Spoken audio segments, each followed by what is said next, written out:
ในวันที่ 30 กรกฎาคม 2026 บริษัทลานสร้างมิเนโลนจำกัด ได้เปิดโครงการสำรวจและขุดค้นบ่อคำใต้ดินแห่งที่ 2 อย่างเป็นทางการ อยู่สนามบ่อคำเซโปนเมืองวิลาบุรี แขวงสะหวรรณเขต โดยให้เกียรติเข้าร่วมเป็นประธานของท่านสันติภาพพรหมวิหารรองนายกรัฐมนตรีกระทรวงการเงิน พร้อมด้วยคณะนำจากแขวงสะหวรรณเขต อำนาจการปกครองเมืองวิลาบุรี คณะบริหารงานบริษัทลานสร้างมิเนโลน และพนักงานวิชาการที่เกี่ยวข้องเข้าร่วม โอกาสนี้ท่านรองนายกรัฐมนตรี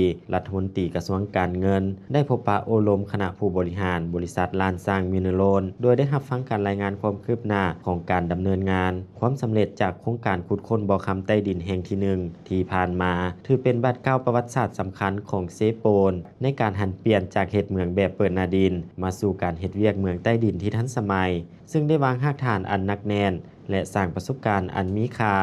ให้แก่การขุดค้นเฮ็ดฮาดในระยะเลิกจนนำไปสู่การเปิดตัวโครงการแห่งที่ 2 ในครั้งนี้โอกาสดังกล่าวท่านรองนายกรัฐมนตรีได้กล่าวแสดงความชมเชยต่อผลงานของบริษัทลานสร้างมิเนโลนที่ได้ประกอบส่วนอย่างตั้งหน้าเข้าในการพัฒนาเศรษฐกิจสังคมของสปป.ลาวมาโดยตลอดท่านได้เน้นหนักว่าโครงการนี้บ่เพียงแต่เป็นแหล่งรายรับงบประมาณพันธภาษีอากรที่สำคัญของรัฐบาลเท่านั้นยังช่วยสร้างเวียกเฮ็ดงานทำสร้างรายรับให้แก่ประชาชนท้องถิ่นพร้อมทั้งยกระดับฝีมือให้งานและความรู้ด้านเทคนิคของวิชาการลาวให้ก้าวเข้าสู่มาตรฐานสากลพร้อมเดียวกันนั้นยังได้เรียกร้องให้บริษัทสืบต่อเอาใจใส่ปฏิบัติมาตรฐานความปลอดภัยของผู้ออกให้งานอย่างเข้มงวดใส่ใจการปกปักรักษาสิ่งแวดล้อมและเพิ่มพูนการช่วยชุมชนเพื่อรับประกันการพัฒนาที่ยืนยงและสอดคล้องกับวาระแห่งชาติในการพัฒนาชนบทและแก้ไขความทุกข์ยากในตอนท้ายพิธีท่านรองนายกรัฐมนตรีพร้อมด้วยคณะแขกกิตติมศักดิ์